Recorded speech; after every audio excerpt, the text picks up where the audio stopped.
I'm here with Dan Flynn. He's a Senior Vice President for Gold Bullion International.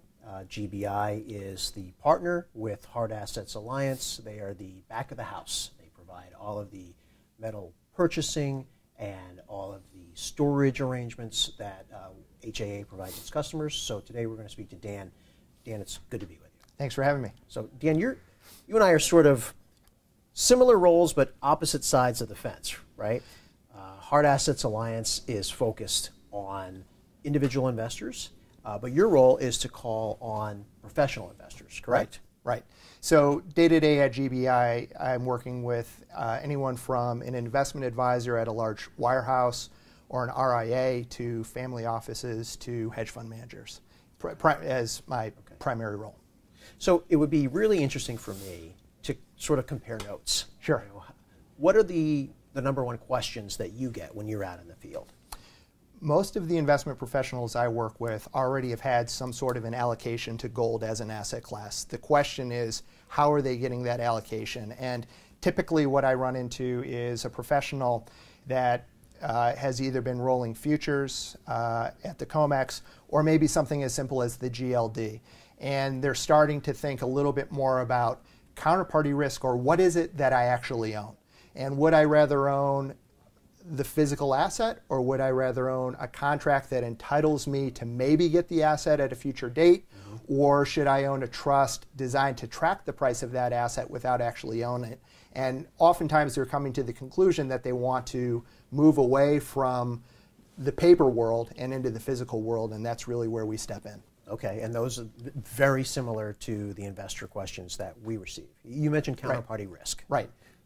Can you define that? I want to make sure that viewers really understand what that concept is, and then we can talk to it. Sure. The way that I think about it is, whatever investment that you own, is it valuable, or does it have some merit based on a counterparty or someone else keeping up their end of the deal? So anything from an insurance contract, and is that insurance company going to be able to meet their obligation in the case of some sort of an event?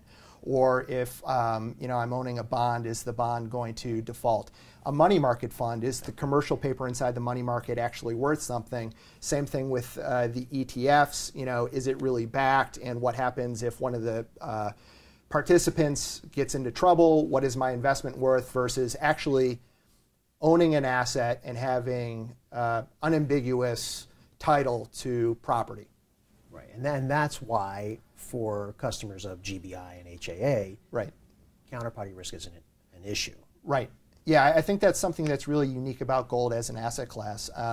It's oftentimes, other than a house that you own outright or some other real estate, maybe the only thing in your investment portfolio that you can say, I have unambiguous ownership. I own this outright. I'm not dependent on another party living up to their end of the bargain in order for this to be worth something. If you looked at your bank account, you actually don't own money. What you own is credit. If you look at a money market account, it's commercial paper and it has a fixed NAV until it doesn't, as we saw a few years back.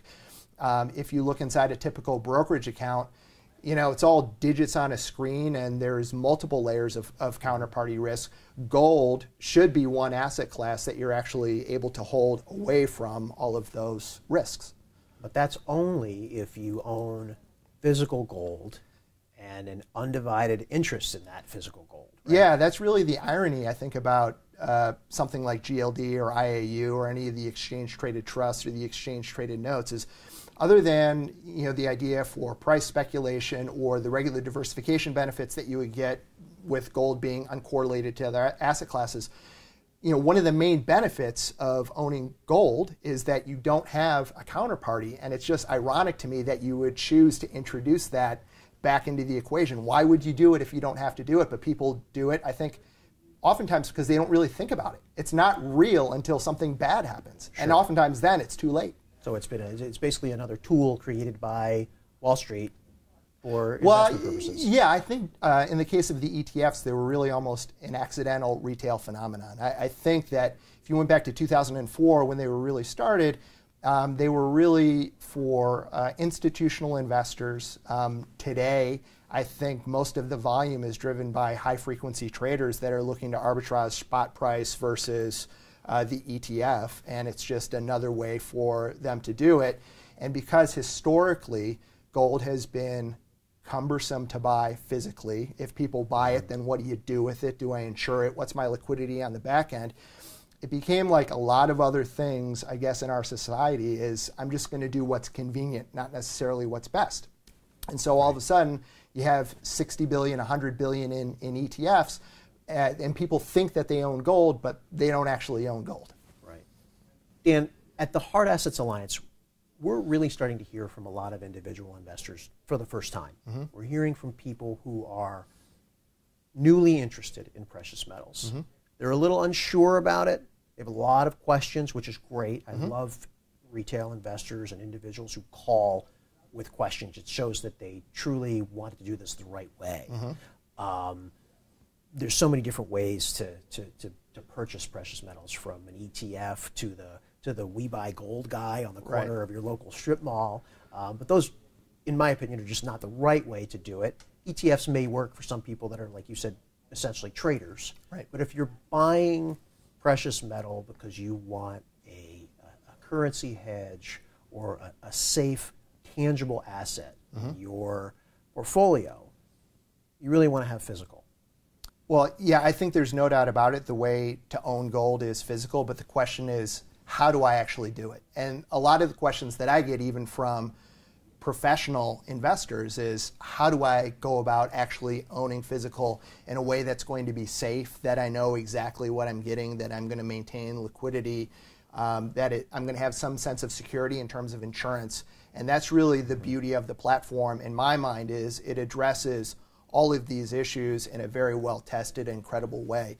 I suppose that you could go to your local coin place and you have someone that you've been working with for a long time, but I don't know how you could really verify what you're getting is authentic, or even that the local dealer that you're working with is going to be able to do it, because I know the process we have to go through if we're bringing in gold from the outside and getting it literally cut in half and reassayed by a refiner. I don't think that that happens at all, ever, on the retail level. So there's that question. And then once I've bought it, what do I do with it?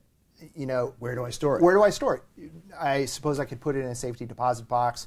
Not suggesting that there's anything wrong with that, but that does introduce a certain set of perhaps undesirable risks. Now you're back at the bank. Now you're back at the bank. Exactly. Buried in my backyard, keep it at home. If it's going to be a significant portion of your net worth, do you feel comfortable with that, you know, from a safety perspective? Or, you know, here in New York, Hurricane Sandy, things happen. Your house can burn down, and are you insuring it through your homeowner's policy? What kind of cost is that? And then if I ever want to go and sell, what kind of liquidity do I really have? Gold does melt. Gold does melt, right.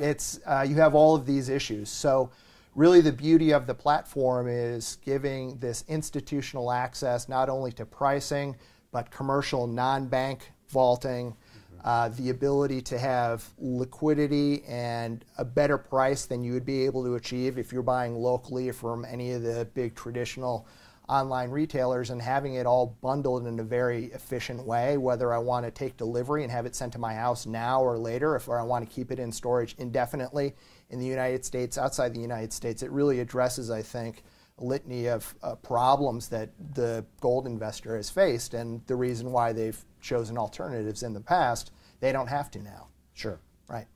Dan, that's all I've got for you today. I really appreciate it. I do appreciate what you're doing on the professional investor side, because I think the more that the two of us can get the word out about the benefits to owning undivided interest in physical gold, the better off all of the investors will be. So I appreciate what you're doing, and I applaud you. Thank you. My pleasure. Thanks. Thank you.